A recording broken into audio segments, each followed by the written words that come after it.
Hi, I'm Ryan Szymanski, curator for Battleship New Jersey Museum and Memorial. And today we're going to talk about some equipment, now we're going to talk about some animals. Let's start with the animals.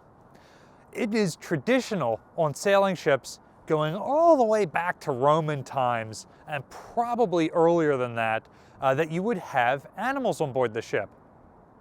There's a very famous story from the First Punic War, 260 some odd years BC, about Claudius Pulcher throwing the divine chickens overboard because they wouldn't eat food before a battle with the Carthaginians. Anyway, very common to carry animals on board the ship. It is most common on those ships that your officers would be at the stern. These ships are primarily wind-powered, and so the wind is coming from the stern of the ship. That's where the best breeze is. That's where the commanding officer tends to be. On these old Roman galleys, they would have like a tent built back there on the main deck. On more modern ships, like Age of Sail style ships, the captain's cabin is back there right behind the quarterdeck. That's also where the helm is, or the steering oars, as the case may be, depending on the age of ships. So it makes sense that the officers are very close to those. And so because the officers are back there with the fresh air, the animals tend to be at the front of the ship. It's also where the galley is. And while there were animals carried that were sacred for various reasons, more frequently it was for food. So for example, American warships during the Age of Sail tended to have a goat on board, which would produce drinking milk for the officers. They tended to have chickens on board, which again, eggs, fresh eggs for the officers. So there would be a small manger near the bow of the ship, which is near where the galley was, so that the cook, who was primarily in charge of these animals, could come out, collect their products, and then use it in the cooking. Battleship New Jersey, of course, never carried live animals like that for any sort of use. We had a cat on board. It was captured from a Japanese island, Majuro. We had at least 3 dogs on board during the ship's career: Susie Bell, Lucy Bell, or Spike and Heine. But those were pets. They weren't doing actual work. That said, there are some things named after animals on the ship that do work.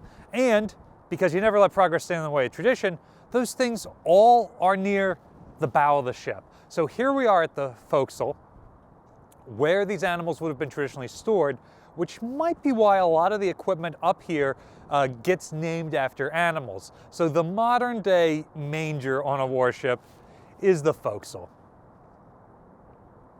That said, most of the animal named things up here are not actually named after the types of animals that ships would have carried. So first off, we have these. Notice behind me the thing with the green top? That is one of our capstans. It's primarily for adjusting the mooring lines. Well, right next to it is another capstan looking thing, but see, this one's special with fittings on it for chain. These are the capstans that would raise and lower the anchors. But you can't call them capstans. Capstans are for ropes, so those are the wildcats. So let's keep going forward and see what else we find.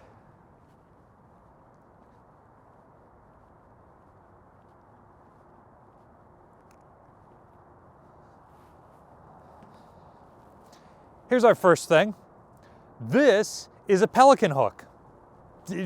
Sailors aren't very creative. It's shaped a lot like a pelican's beak. Pelican hooks are used to attach to chains, and so that will take a lot of the strain onto itself and off of the wildcat or whatever else is holding it in place. Here you can see one that's been deployed. Now, if we wanted to drop this chain, we could have no pressure on the capstan at all. This would be holding all the weight, and all you'd have to do is take a big maul, a big hammer, and knock that open, and it would break apart and the chain would go. Another item is the rhinoceros horn over here. The rhinoceros horn is also related to the anchor chain. Again, named because that's what it looks like and we're not very creative. But this device is designed to help move the chain around. And so you can roll it around on those front wheels, you're holding the back end here, and you can get it under the chain and hook it and use that to push or pull it where it needs to go. Keep in mind that we have about 1,100 feet of chain for each anchor, and each link of chain is about 123 pounds.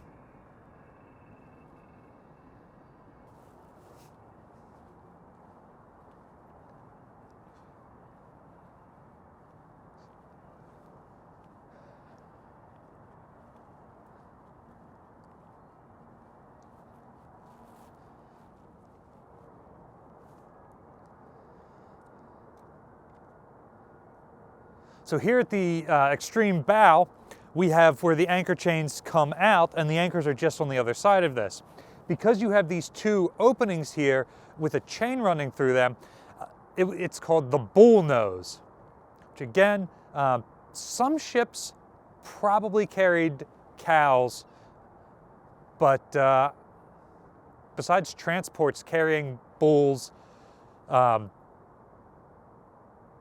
or probably more likely steers to be converted to meat on board ships. They're probably not carried on board, but bullnose, especially because bullnoses often have a ring through them, like the chains here, seem like a fitting name for these.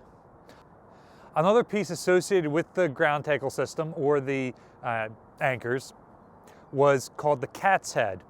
Battleship New Jersey and more modern ships like this do not have cat's heads, but on older sailing ships like Constellation, where I used to work, there were cat's heads, and those were just wooden posts that stuck out roughly where we are, and they would be used to tie the anchor to when it was in the raised position. So the back part of the anchor would be attached to the chain, and it would be suspended by that when the chain was up, and then the front part of the anchor would be tied off to the cat's head, so it was pulled up kind of parallel to the hull of the ship. Keep in mind, this is primarily on wooden ships, so the flukes of your anchor could very easily, if they're swinging around, punch through the side of your wooden ship. You don't want that happening. So by tying it up, it's now suspended from 2 points. It's not going to be swinging or moving around as much. It's called the cat's head because they usually had a bronze, like, cat-faced thing mounted on the end of them. Even on American ships, it tended not to have much artwork. It's related to tradition, and actually, I don't know where that tradition started. I'll have to look into that one. But go check out Constellation. She still has hers. Constitution may have some too, but I couldn't tell you off the top of my head. I can't remember from the last time I was there. But Battleship New Jersey definitely does not have one. It's just another example of an animal named thing that's here at the bow of the ship. What's something else on the ship that has a really weird name? Let us know in the comment section down below. Maybe we'll make videos about the etymology of it in the future.